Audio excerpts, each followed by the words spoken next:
নমস্কার, Kolkata TV digital আপনাদেরকে স্বাগত। আমি অভিক এই মুহূর্তে আপনাদের সঙ্গে রয়েছি। আন্টার্কটিকা দ্বীপ। আন্টার্কটিকার কথা শুনলে প্রথমেই মাথায় কোনটা আসে? নিশ্চয়ই আপনাদের মাথায় আসে যে চারিদিকে বরফের স্তূপ, চাই বরফে ঢাকা রয়েছে, কোথাও আর কিছুই দেখা যাচ্ছে না। এবং এই যে অঞ্চল, সেটাকে নিয়ে কিন্তু দীর্ঘদিন ধরেই একাধিক রহস্য দানা বেঁধে রয়েছে। এবং আমার আপনার মনে তো বটেই, এবং বিশেষত যারা গবেষকরা রয়েছেন, বিজ্ঞানীরা রয়েছেন, তাদের মনে যে এই আন্টার্কটিকার এই যে অঞ্চল, সেখানে ঠিক কী রয়েছে এবং এর নিচেই বা কী রয়েছে।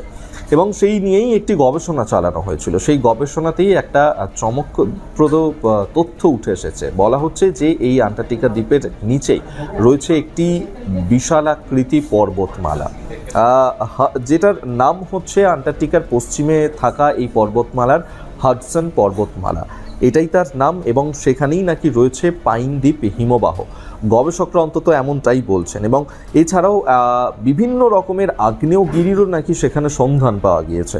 সেই আগ্নেয়গিরির চূড়ায় প্রায়শই গোলাপি রঙের গ্রানাইট পাথর দিয়ে রয়েছে, এবং যা পারিপার্শ্বিক পরিবেশের সঙ্গে একেবারেই সামঞ্জস্যপূর্ণ, এমনটাই কিন্তু বলছেন তারা।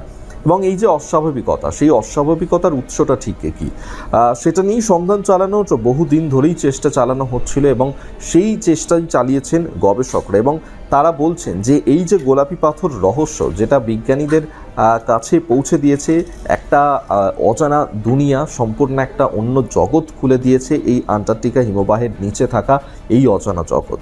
এবং সেখানেই খোঁজ মিলেছে গ্রানাইট পাথরের এই দানবাকৃতি স্তূপের, পাথরের স্তূপের, যেটা হচ্ছে চওড়াতে প্রায় 100 কিলোমিটার এবং প্রায় 7 কিলোমিটার পুরু এটা।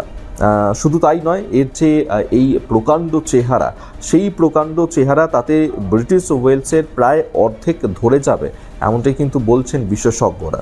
এবং সেখানে কোনো রকম কোনো জনবসতি নেই, আমরা দেখেছি, কিন্তু সেই অঞ্চলে জনবসতি গড়ে তোলাও সম্ভব হয়নি।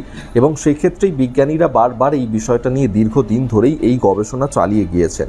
এবং জুরাসিক যুগে এই যে অঞ্চল, সেখানে কিন্তু এইভাবে বরফ মোড়া থাকতো না।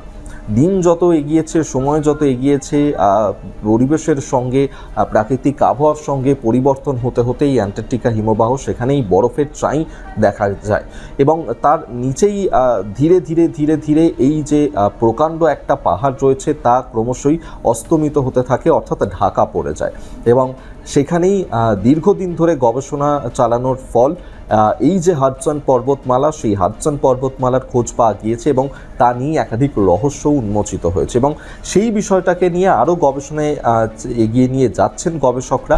দেখা যাক যে আগামী দিনে আরও নতুন কোনো তথ্য উঠে আসে কিনা এই আন্টার্কটিকা হিমবাহ নিয়ে, এই হাডসন পর্বতমালা দিয়ে। আজকের মতন ভিডিওটা এখানেই শেষ করলাম। দেখতে থাকুন কলকাতা টিভি ডিজিটাল, রাত দিন 7 দিন।